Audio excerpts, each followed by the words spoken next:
Gente, fecha o microfone aí, ó.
So this afternoon we are going to have Katia with us.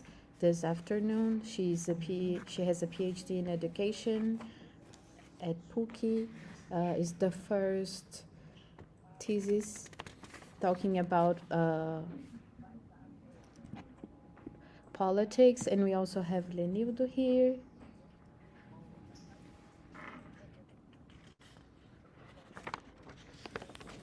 So he's the president of Febrapius.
So now we are talking about the inclusion in my country,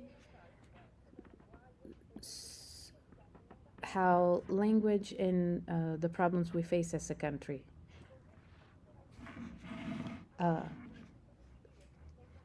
In Chile, we have the revolution that people come from an existentialist and human rights, and it started with in 72. So in Santiago, we had the first school for deaf kids, apart from the regular education.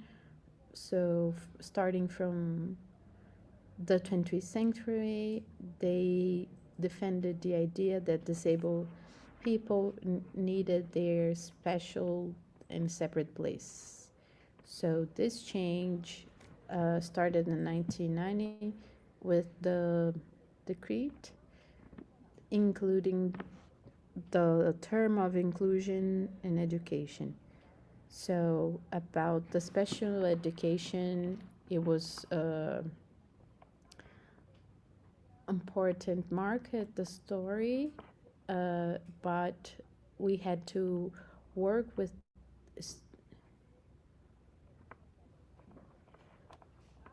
it changed from the segregated to the inclusive model. So it was very necessary, but very hard. So the paradigm of the medical to the social models, they started discussing the rights, and it was not individual aspects to be fixed, and it has changed, but the medical has the focus on the not the person has to be adapted to their surroundings, but that the social, cultural, and historical barriers, and the society has to be the one to change and recognize as a subject of rights. So it has to be with autonomy and equality, with the legislation. We started discussing inclusion and rights of disabled people, and the rights of disabled people. But disability is not within the person, but the environment that does not include them. So we're going to talk about this in Chile.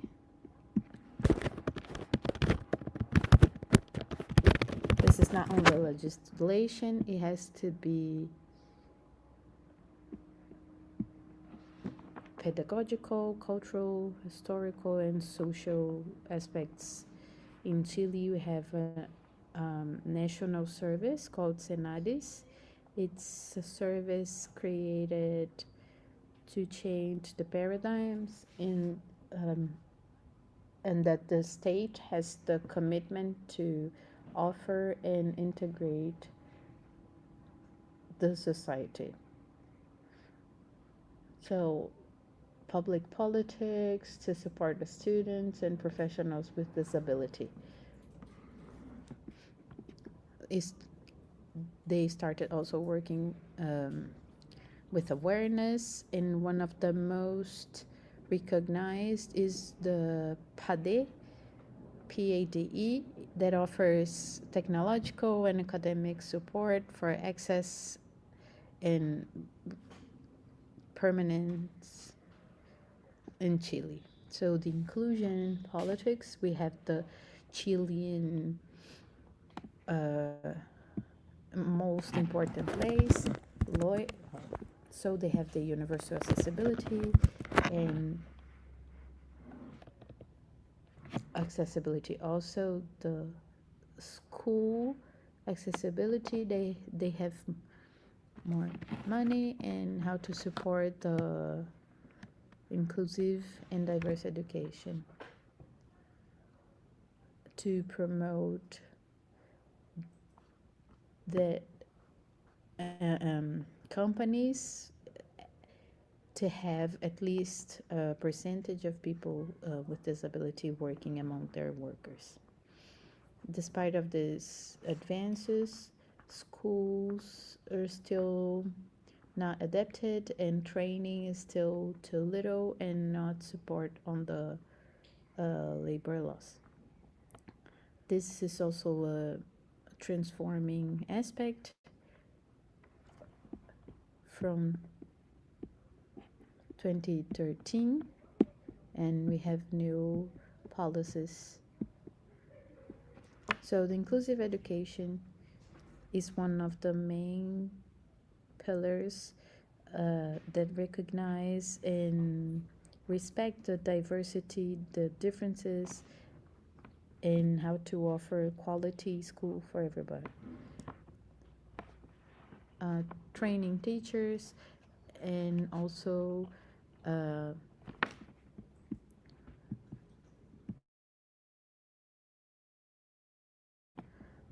accessibility, social, cultural of people. Also to include families and communities to the educational processes. The biggest challenge and the biggest barrier is cultural, but not in architecture, and they do not listen. So in Brazil, it is to teach with the other and not for the other. So in Chile, it represents advances in the working force, but disability people.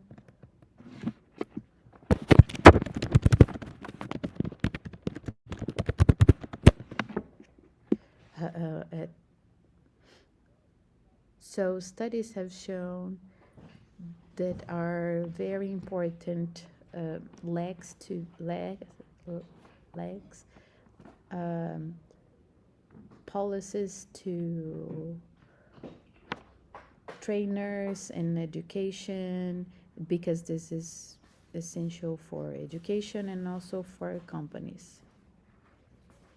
So language and literature for inclusion, it has to be something discussed for concept. So people with disabilities, and you have to avoid offensive words. So nowadays we have communities, and we try to work with not sexist words and concepts, and nowadays we have better words to describe inclusion, and inclusive language is not only a linguistic form, but it's also an identity. There are many challenges, but we can talk about, for example, for schools, there's a part of students, and there's also gaps comparing regions. Everything is very centered in the capitals. So we have to change the words, but also change attitudes. It's necessary to have a different culture to promote real inclusion.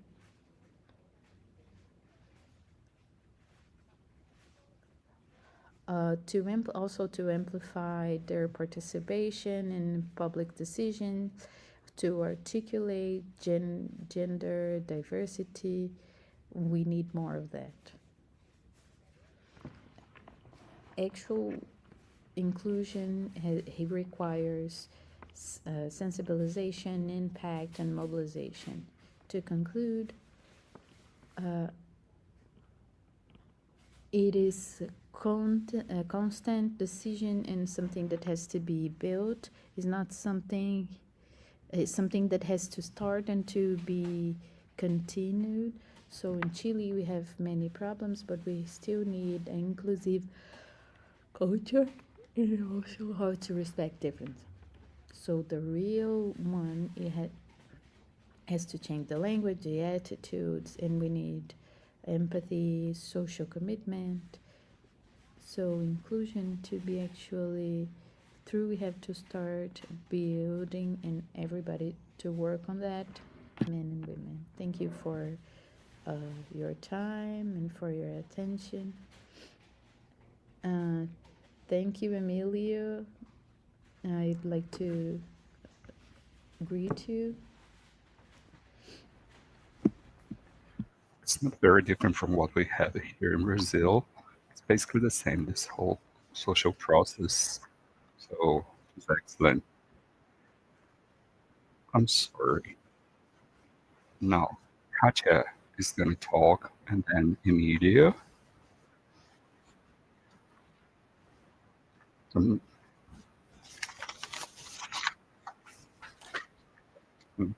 So now Katya is going to talk, and then after that, Emilio, right? Yes, that's it. Do you hear me?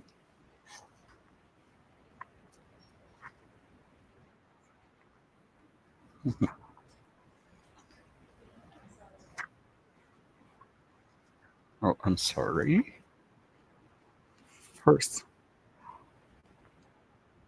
we are exchanged because Katya is Chilean and she's in Brazil. And I'm Chilean Brazilian and I'm Chile. I hope Emilio can see me. Sorry, can hear me?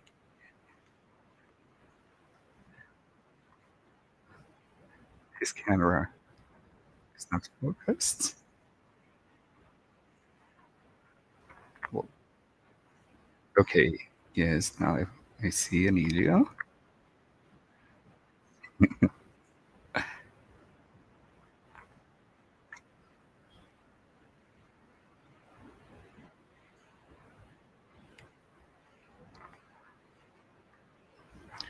to everybody. Emilia has a lot more personal experience, and I believe in professional terms also, with a trajectory that is a lot bigger than mine. But before he starts, I'd like to share a little of what I've been learning about learning. Of course, significant learning. One that changes structurally, that makes us change the face, that makes us see the whole life and rebuild.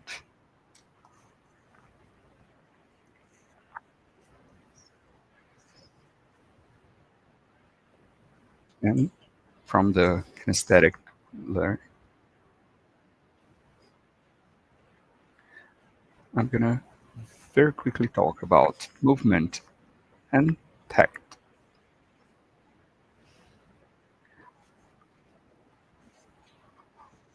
We are used to talking about haptic communication.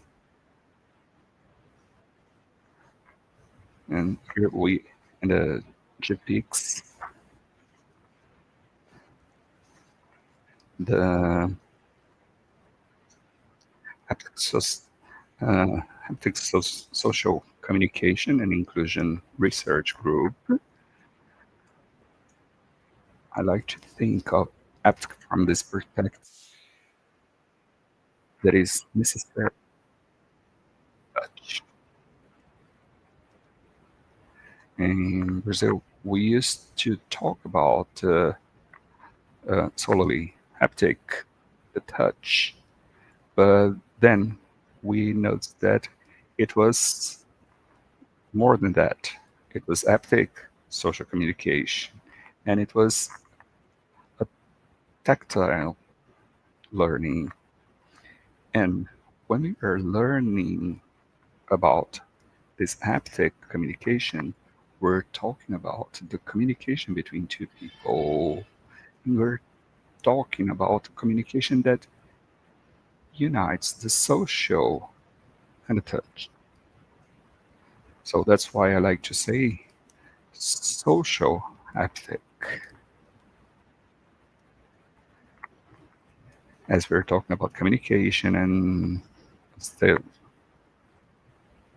communication, we're talking about communication and medias that are haptic but technological. When we are talking about moderation and communication,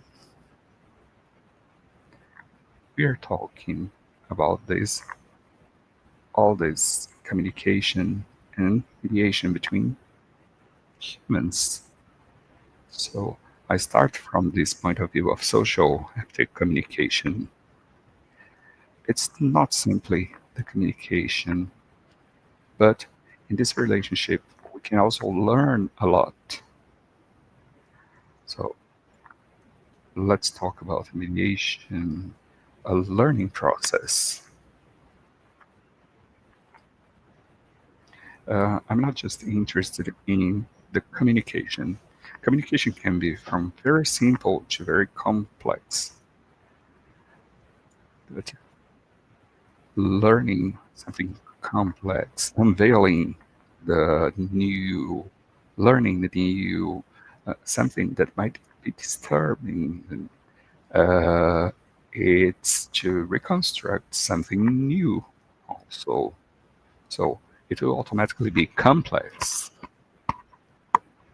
So it's not simply communication. It's a process of mediation, communication, relationship. And then we come to the kinesthetic. The kinesthetic means to communicate from this movement. And it's been about 1 or 2 weeks in Colombia. I also talked about the body as a communicative territory and an environment for learning. What relationships do we have before we are born?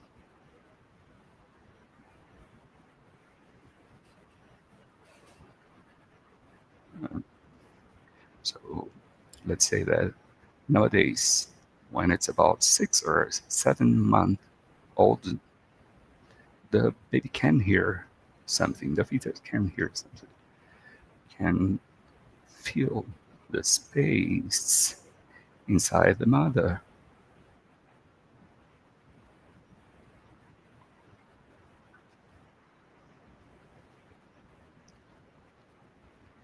So everything that is developing is already learning. So all the people learn with this, are born with this ability to learn. So when we think about the tact, the touch, we think about the human touch, but there are several other ways of feeling.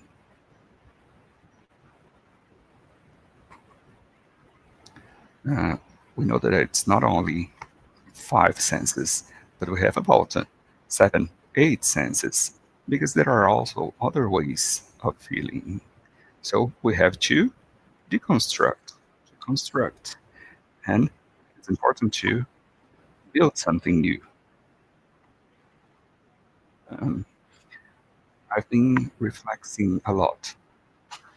As I said, I'm Brazilian and I come from the Pontifical University, São Paulo.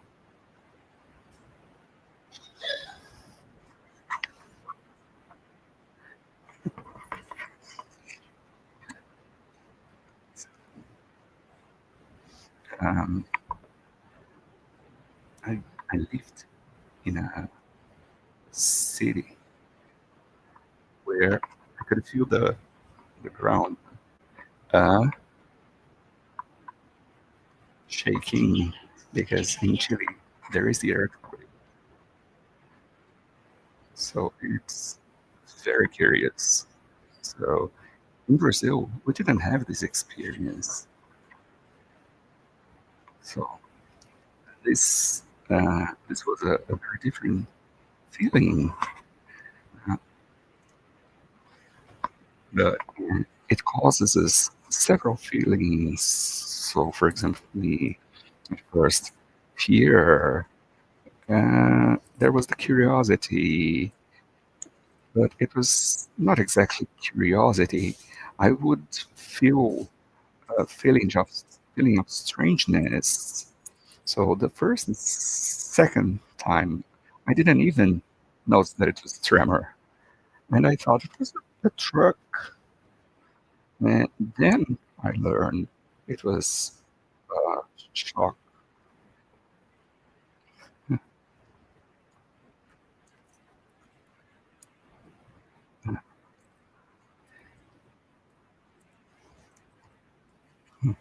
Now, it was a few seconds of the earth shaking, but it felt like took a very long time. So even the times changed, the way we feel it.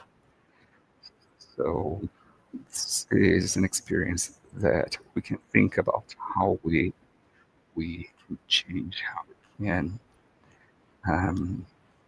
feel different things and reconstruct.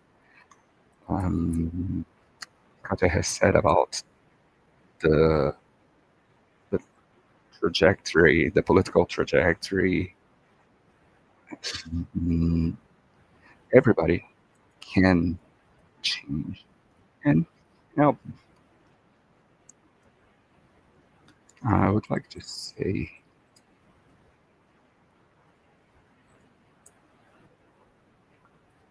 I would like to say about Helen Keller, The History of My Life.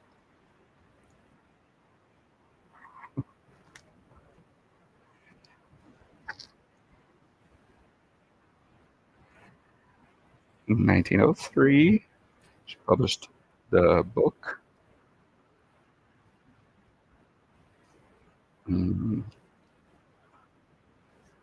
It was translated and adapted. A word had gotten to my hands. It was water.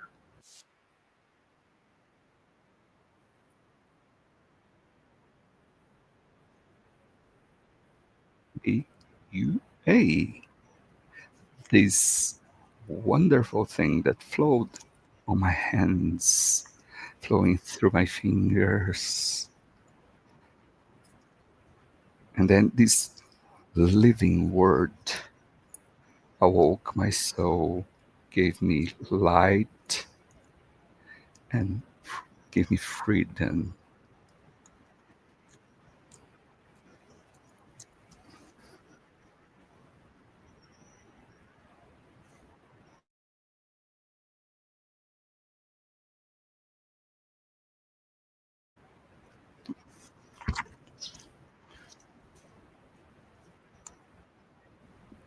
So we have to think about what did she feel if the water was liquid, or what temperature did it feel. It's something that is human, and it's something that she would identify in the spelling as water. Of course, she used other communication systems, signs, for example, and not only the spelling, but she understood and was the first words she learned. So she started understanding that the things in the world, they were named, and then she could see the names through finger spelling. Entonces, so when we are talking, it's human, and the shape of the hand represent the letters of the words, of course, in English, but she understood that this was composing a name. And again, this is the main thing of communication, right? Because only communication, we always learn things when we are communication. It could be very simple, and I would say it is it's important to get more and more complex when we have mediation. For example, when we're talking about learning, of course we are talking about kinesthetic learning. When I came to Chile, I had a teacher. Her name was Silvia Lopez de Maturana, and Professor Lopez de Maturana, I'm going to say a very Forenstein. This is a very difficult name of the technique. I'm sorry, sign language interpreters, because I don't know how to spell this word. So there was a student of Israel, in Israel, of Vygotsky, and she was studying this author, and the Chilean professor understood that her adaptation, of course, of mediation criteria. So they say are 12 criteria of mediation, and there's not only one way of doing it, but it could be potentialized with some criteria. It was necessary because it would not be pedagogical, educational mediation with this student. So it could be the three main aspects. So intentionality and reciprocity, of obviously, again, Ellen Keller with Anna Sullivan, who was her tutor. She was intentional through that. Every time she would look at Ellen Keller, she would study her and think about how she could teach her. And every time she would talk to her, there is a movie, an animation movie. She would take her doll.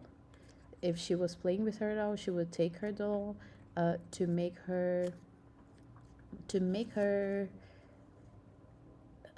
ask for the doll to give her back. But how would she would say that? How she would say she would have two fingers spell the word, and a Sullivan would generate the necessity, the need of communication, and as Ellen Keller was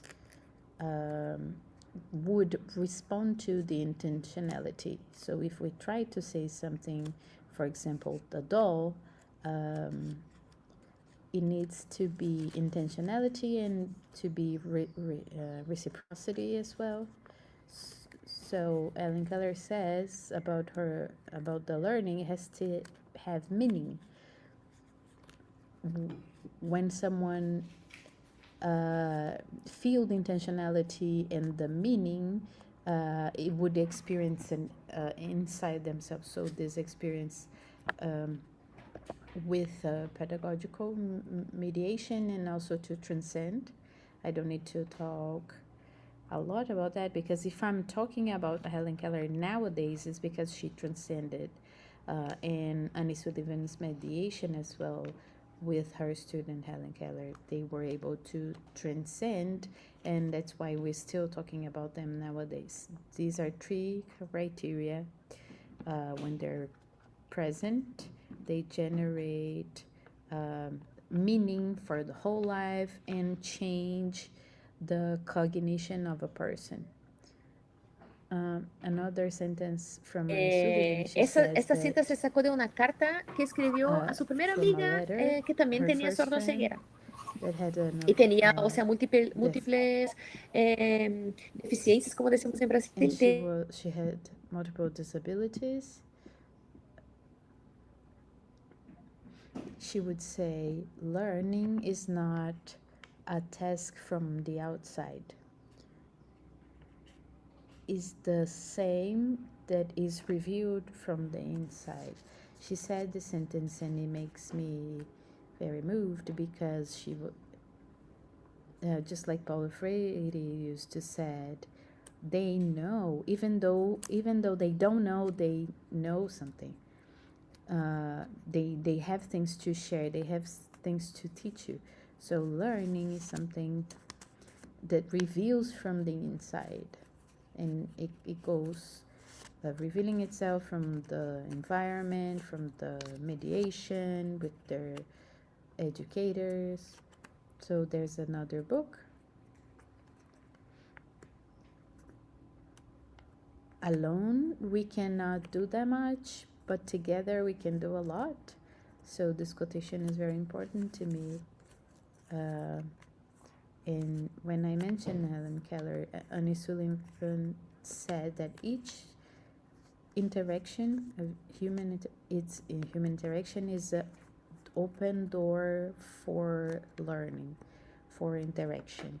So the human relationship, I don't know with technology the same, but human touch is the technology, and now we are possible to be in touch and to be out together with Katia and Mili, people from Chile and from Brazil.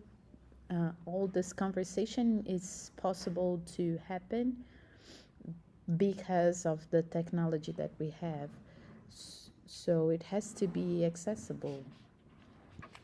But human relationship, these ones can have meaningful learning in their context. Now I ask Emilio to talk to us a little bit more kinesthetic learning. Thank you very much. Can you hear me, guys?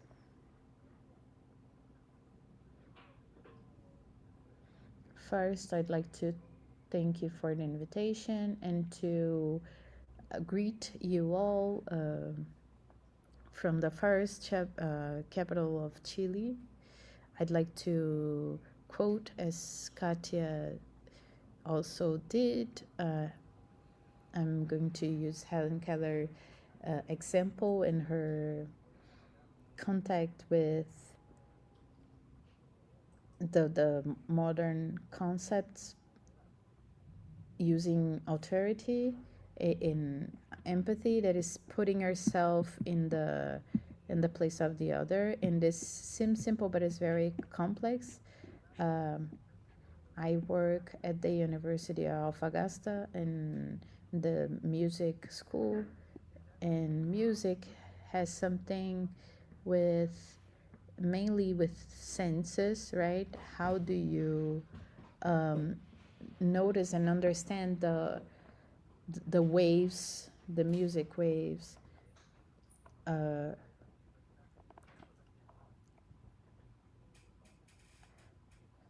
I'm going to try to be brief, but for starter was a philosopher and a biologist. He has the passion. He talks how in a treated how human beings and animals and vegetables, how sound waves can create a reaction and a stimuli in humans. For example, joy, happiness, sadness, melancholy, angriness, and it also happens with deaf and blind people, right? Because from the bone structure, the waves, even though you can hear or not, they create communication. So haptic communication is connected to the sense of the skin, the haptic, and how those waves are transmitted to our bones and to our skeleton. And also the same wave create a reaction, as Descartes said, the spiritual animals. So we can understand that simply because of the studies, it starts the psychotherapy,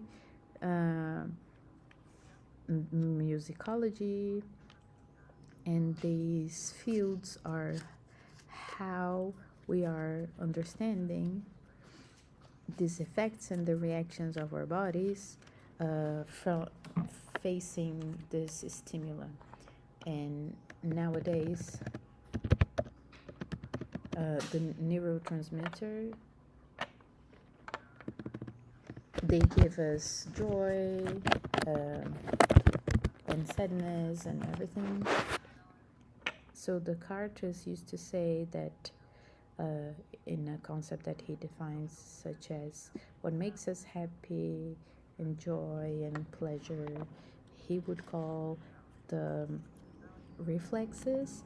So the heart is more stimulated and the flow of blood is running through our body, because this flow would change our body reactions. So when we're happy and we listen to music and we feel the music, we try to move, and is the tendency of us to respond with our bodies, and it represents this emotional time that we are living right now.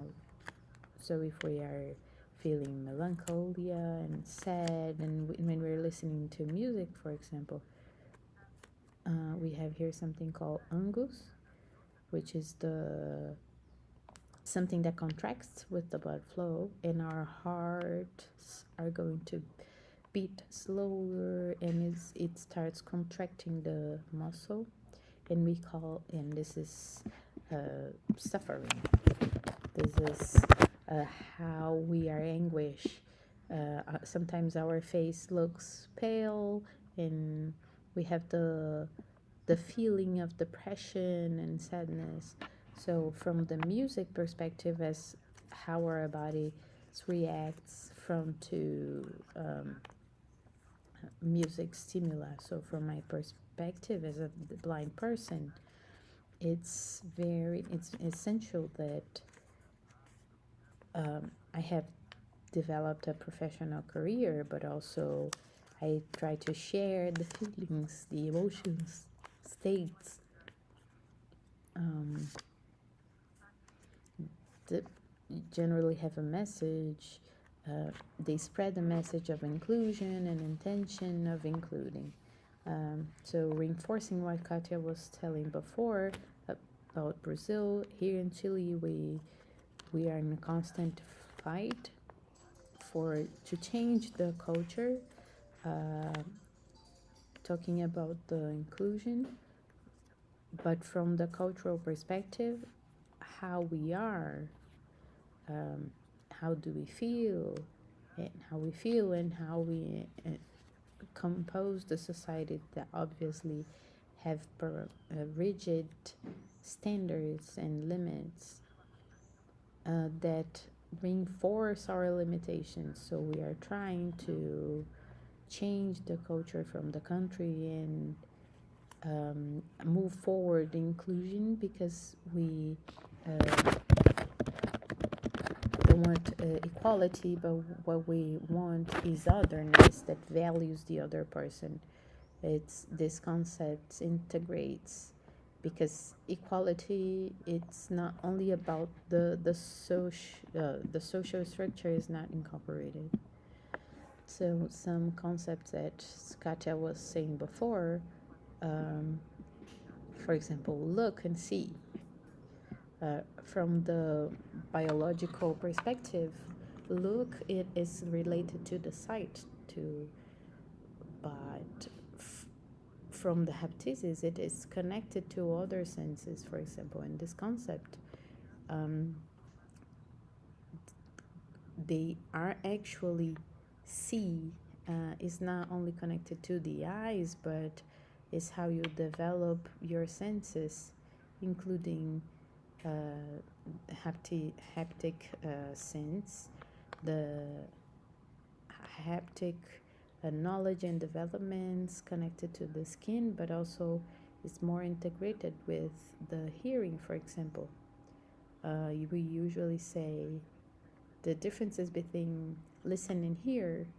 Who listen is just with a busy ear, but when you're hearing something, you are coding and you're using the other senses and the haptic senses as well.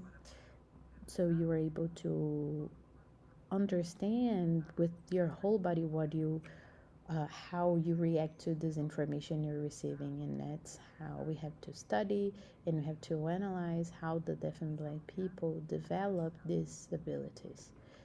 It's not connected to social senses or biological senses from hearing or seeing, from sight or hearing.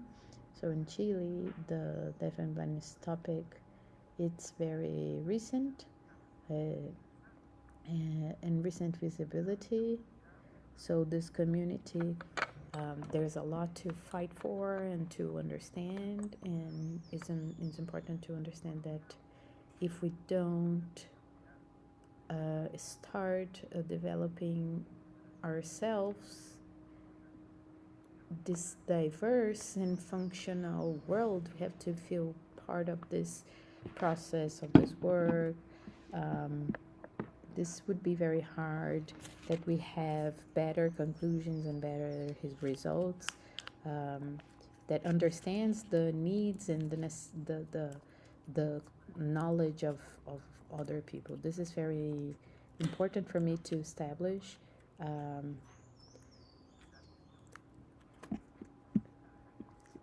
So is the structure connected to people? So we are analyzing the phenomena. The last study that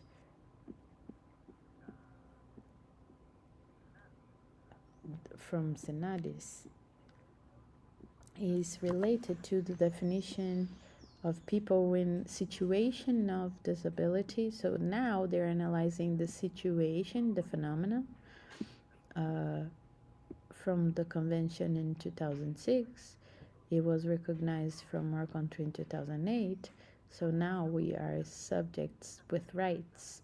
And now we have to think about people from the juridical and it's not inherent characteristic or personality, because we are different. Even blind people, we are different because we're not the same, of course. So we have to respect each other's nature. If we start analyzing from the nature of the person, I think we start understanding the phenomena from the alterity, from the otherness, is we are able to put ourselves. So Katia said before, we have to restart and rebuilding the paradigms and the knowledge that they're here now. So this knowledge, it has to be cooperative and meaningful and collaborative as well. Thank you for listening to me, for your attention.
Uhum.